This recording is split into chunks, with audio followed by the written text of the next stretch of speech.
Okay, now we have an inclined plane, 18.5-degree angle. There's a 3.5-meter distance along the incline and a beginning height of 1.1 meters. So let's see what we're asked to find. The beginning velocity of these tomatoes is 0.33 meters per second, and they are going to slide down the incline. Our job is to find the velocity at the bottom of the incline. Okay, well, let's place our origin right here at the bottom. And then we realize the tomatoes are above the origin, and they're sliding down to the origin. As always, let's get our force normal. We are on a surface. Force normal on an incline is equal to force gravity y, which is mg cosine theta.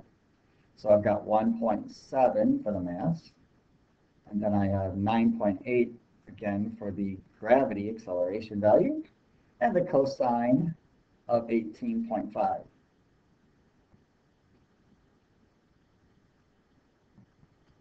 And force normal has a value of 15.8 newtons.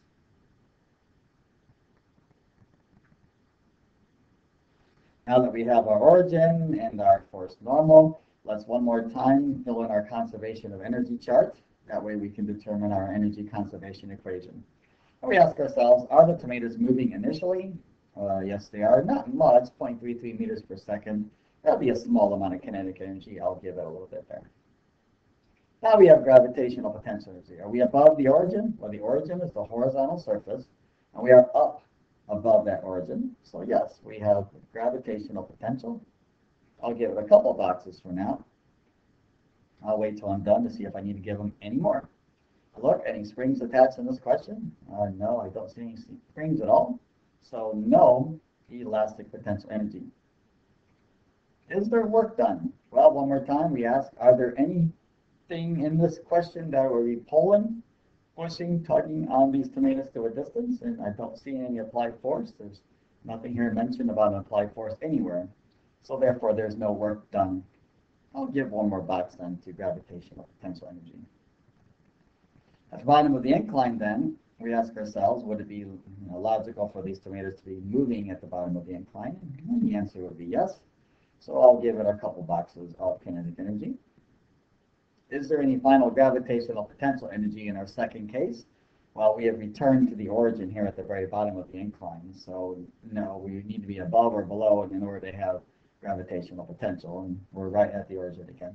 Remember, the origin is this horizontal surface. So we're above the horizontal surface here, and we're at the horizontal surface here. So there's no gravitational potential. Any springs attached? No, I still don't see any springs at all, so no elastic potential energy. Is there any thermal energy? Well, again, we're sliding. I always suspect that I have thermal energy if I'm sliding, and I look for the coefficient of friction here. Yeah, there's a coefficient of friction here mentioned, so I'm going to assume that there is thermal energy. And that's a logical assumption, when you're dealing with a sliding object. So I will give it 2 boxes of thermal energy. So our equation up here is kinetic energy plus gravitational potential energy goes to kinetic energy plus thermal energy.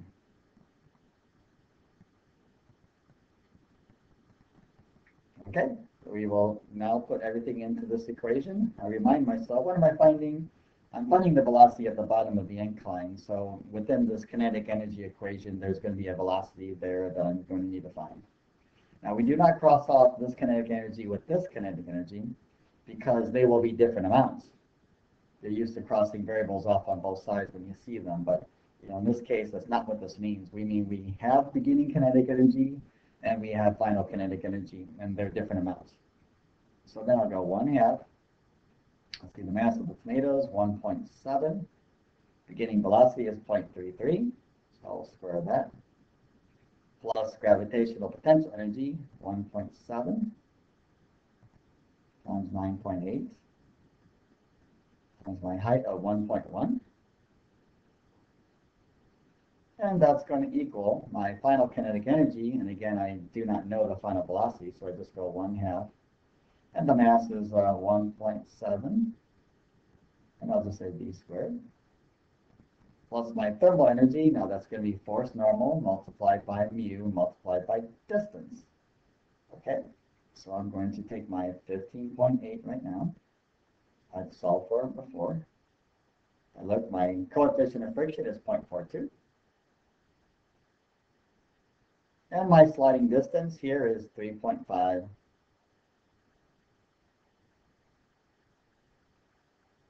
And then I, again, do algebra, and just be careful doing that, and we end up with a final velocity of 3.5 meters per second for the tomatoes.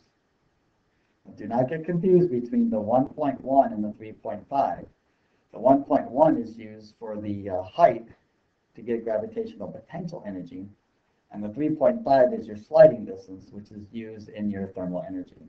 And this is how you find the final velocity of something sliding down an incline.